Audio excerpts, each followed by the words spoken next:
Is there proof that the US is not really a democracy? Well, actually, yeah. Please watch to learn more.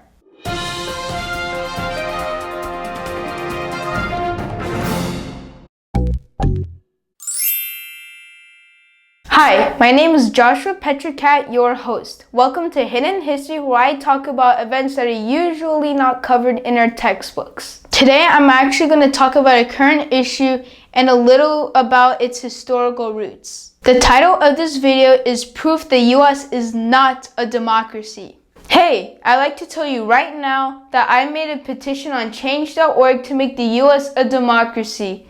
Now, if you don't have enough time to watch the rest of the video, please click right here to go directly to the petition at change.org and sign it. And please come back to the rest of the video later. Now, before I even get started, I know some people are going to say something like, "The US is a great country, and it is a democracy. So if you don't like it, then why don't you just leave?"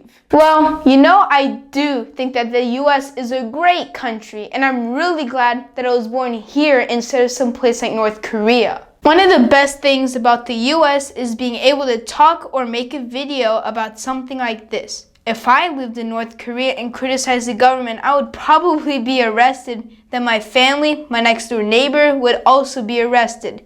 Then they might arrest his coworkers and maybe even a coworker's cousin's, friend's, uncle's mailman. But if you're not allowed to talk openly or criticize, then how can you make improvements? Right? That would be like saying don't say or do anything about a termite problem you have at home because your family doesn't want to hear about it. But then how could you fix the problem or make improvements? And all countries have room for improvement. Some countries are doing a lot better for their people than others, but there is no perfect country. One of the problems with the US is that it is not a democracy. But what do you mean by that?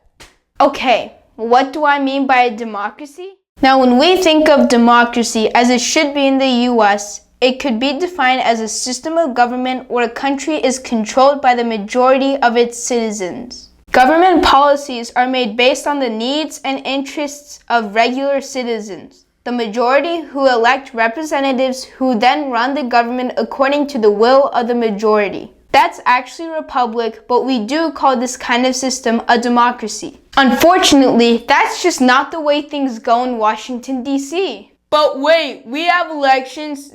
Doesn't that mean we have a democracy if we have elections? Well, we often hear that elections equal democracy. But look, North Korea has elections. Is it a democracy? I think they usually just have one candidate. Many countries that are not considered democracies have elections, and some of them, like Qatar and Myanmar, have several candidates to choose from. So elections don't always equal democracy. Some people I speak to here in the US find it hard to believe that the US is not a democracy because it's just pounded into our heads by our family, friends, schools, textbooks, and government that elections equal democracy. Now, maybe you think it's okay to have a government that does not act based on the will of the majority of the people, which is what we have in the US. It's okay to have that opinion, but that is not a democracy. Sometimes elections are just held so that people feel like they are participating, when in reality, most are not involved at all in what goes on. You go into a voting booth, push a lever or a button, and come out feeling like you did something. But part of the reason that we have such a low voter turnout in the US could be that a lot of people kind of sense this and think that their vote really doesn't matter, so they just don't bother. Some people think that if it's not a democracy, it's gotta be a ruthless dictatorship with someone like Stalin, who had millions of people killed, calling all the shots. You might also think of Kim Jong-un, Saddam Hussein, and other dictators. And the US is not a dictatorship. But just because a country is not a dictatorship, that doesn't mean that it is a democracy. So why am I saying the US is not really a democracy? What really goes on here? In September 2014, an important article was published on this topic. And it was not in one of the supermarket tabloids with articles on Hillary Clinton having an affair with a space alien or anything like that. In Perspectives on Politics, an academic journal, Dr. Martin Guylands of Princeton University and Dr. Benjamin Page of Northwestern University published an article about research they had done called Testing Theories of American Politics, Elites, Interest Groups, and Average Citizens. Their research involved reviewing 1,779 policy issues and how those in Washington, D.C. acted on them to find out who or what groups in the U.S. government really represents. Their conclusion was that in the U.S., the majority does not rule. What they said was that, and this is a quote, "The preferences of the average American appear to have only a minuscule, near zero statistically non-significant impact on public policy. Our government does not respond to the preferences of the majority of its citizens." They also said that it makes very little difference what the general public thinks and that the probability of policy change is nearly the same whether a tiny minority or a large majority of average citizens favor a proposed policy change. So who really calls the shots here in the U.S.? The main point of their research is that, and this is another quote, "Economic elites and organized groups representing business interests have substantial independent impacts on U.S. government policy, while mass-based interest groups and average citizens have no independent influence." So what this means is that in the U.S., very rich people and businesses and other organizations controlled by very rich people dominate policymaking while regular people, and we are talking a huge majority of Americans, have an insignificant or near zero level of influence. This is clearly not a democracy. Sometimes regular Americans do get policies that they want, but when this happens, it's only because those policies happen to be what the economic elite want. But when the economic elite or very rich people want different things than ordinary Americans, the very rich, who are a very small minority, do get what they want, and ordinary Americans, the large majority of us, lose. Very rich people and big businesses will sometimes give large amounts of money to the Democrats and Republicans and pay lobbyists to work full-time to contact and meet with politicians so that they can get what they want. In July 2015, another important article related to this topic was published. In Newsweek, Tim Romer, who was in the Congress for 12 years and was also the U.S. ambassador to India, published a shocking article about some things that go on in Washington, D.C. According to Mr. Romer, our politicians who serve in Congress spend from 3 to 5 hours a day just collecting money from very wealthy donors or fundraising for their next elections and for their political party. This is also something that other former and current members of Congress have confirmed. Some have also described it as kind of like being a telemarketer, just calling rich people for donations. I was really shocked when I learned about this. Whether you are a liberal, conservative, Democrat, Republican, Libertarian, Green Party member, or anything else, this is something that we all should be very angry about. Last I heard, our senators and representatives are making at least $174,000 a year, not including all the extra stuff they get with that, but they are not even doing their jobs for a couple of hours a day. That is just crazy. Can you imagine what would happen if a teacher wasn't doing his or her job for a few hours every day? Some of the students might like it, but the teacher would probably be fired. Can you imagine what would happen if you and a bunch of your coworkers didn't do any work for a couple of hours a day every day? That wouldn't help the company very much, and anyone who did something like that would be fired. Well, this doesn't help our country very much, and maybe these people should be fired. So these people in Washington are spending hours every day just contacting rich people for money when they are supposed to be running the country, spending more time on issues like education, healthcare, crime, jobs, and a whole lot of other issues they should be focusing on to do what's best for the US. Then when they are actually working, doing the job they're supposed to be doing, they are not running the country based on the needs and concerns of the majority. They are focusing on what a small minority, the wealthy donors, want. Just because they've made this legal, it doesn't mean that it's okay. This is blatant corruption and this is wrong. And just in case you were wondering, the president is not much better. US presidents have been known to spend time going to hundreds of fundraising events during their time in office. For example, a president can spend 9 hours in one day going by helicopter from one fundraising event to the next. One event might have about 100 people who donated $10,000 each to the president's re-election campaign or his or her political party. The next event could be a meeting with a smaller group of 15 each who donated $40,000 to meet with the president, and then another and another, raising millions of dollars in one day. But shouldn't the president also use his or her time to focus on education, healthcare, crime, jobs, and everything else that needs to be done to improve the country instead of spending so much time hanging around with very rich donors? So whether we are talking about politicians in Congress or the president, the very rich by access and influence, and the huge majority of us, regular Americans, have an insignificant or near zero impact on how the federal government runs the US. A lot of our textbooks in school say that when the US was founded in 1776, it was done for freedom, democracy, and equality. But the reality is that the founding fathers were, for the most part, wealthy white male landowners who excluded most people from participating in any way in the new government. Women, African Americans, poor white males, and many others could not even vote. When the Constitution was written, it was to promote the economic interests of a small group of wealthy white males and not the majority made up of mostly poor farmers. This was still better than having a king and better than the governments most other countries had in the 1700s, but it was not a democracy.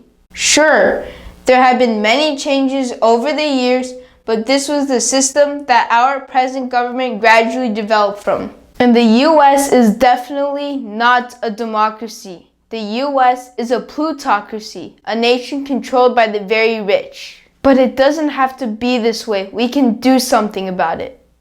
One possibility is that we can learn from other countries that have been ranked as the most democratic countries in the world. According to Global Democracy Ranking, Norway is the most democratic country in the world, followed by Switzerland in the number 2 spot and Sweden being number 3. If you want to know the whole top 10, Finland is number 4, Denmark 5, the Netherlands 6, Germany 7, New Zealand 8, Ireland 9, and Belgium 10. But the US is not Norway or Switzerland!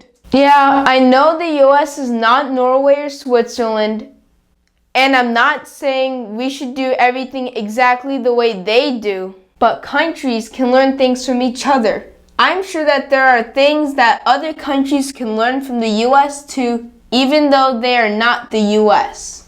We really have to do something about this, and without even considering Norway or Switzerland very much, there is something right now that we can do to make the US a democracy.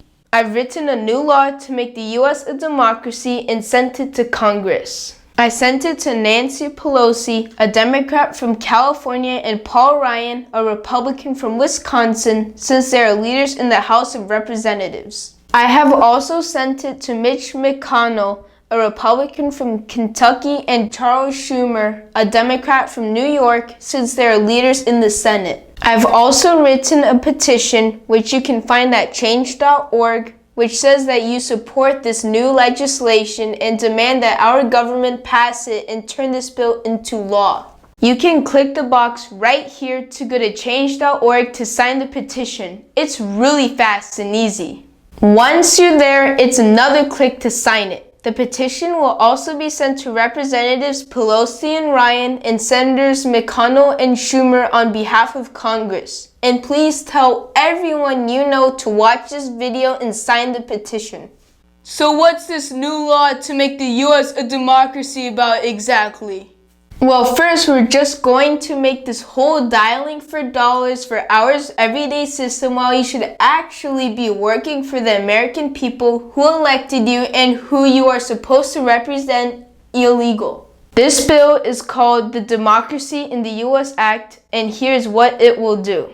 First, it will be illegal for any member of Congress in the House of Representatives or the US Senate, the President of the U.S., and candidates for any of these offices, any of their staff, or other employees to engage in any fundraising activities, directly or indirectly, for any election campaigns, their own or other candidates. This also applies to fundraising for political parties while in office or while running for office. It will also be illegal to accept or for anyone to give any money offered to support an election campaign or political party if you are in office or if you are a candidate for office. All election campaigns for the House of Representatives, the Senate, and for President will be publicly funded. All election advertising will be illegal. An election website will be created for candidates to post their information on any issues. This will be funded by the states for House of Representatives and Senate elections. This will be funded by the federal government for presidential elections. For those who do not have access to the internet, position booklets will be made available for free at public libraries and post offices. In addition, $50,000 will be funded by the state for each candidate campaigning for a seat in the House of Representatives in the general election. $150,000 will be funded by the state for each candidate campaigning for a seat in the Senate in the general election. $2,500,000 will be funded by the federal government for each candidate campaigning for the presidency in the general election. This money is to be allocated for a limited number of public appearances and any related expenses. Hey, what about freedom of speech? Doesn't that go against freedom of speech? Okay, hold on. Let me get a copy of the Constitution and read what it says about freedom of speech. Amendment 1. Freedom of religion, speech, and the press. Rights of assembly and petition. Congress shall make no law respecting an establishment of religion or prohibiting the free exercise thereof or abridging the freedom of speech or of the press or the right of the people peacefully to assemble and to petition the government for a redress of grievances. So what this means is that we have the right to criticize our government so we can make our country a better place. Now, I can't find the part where it says it's okay to spend over $1 billion on an election campaign. Yeah, over $1 billion has been spent on national elections. I mean, over $1 billion on individual candidates running for president. So billions have been spent on presidential elections and billions more if you include all the money spent on congressional elections. And most of this money comes from very wealthy people or from corporations and other organizations controlled by very wealthy people. And if a politician doesn't support legislation that they want and oppose legislation that they don't want, then they stop giving money and start making contributions to that politician's opponent in the next election. So our politicians who are supposed to be representing us just do what their wealthy donors want.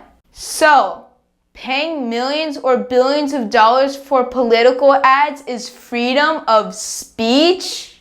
Again, freedom of speech means we have the right to criticize the government so we can make our country a better place. But here, freedom of speech is just being twisted to justify this messed up system.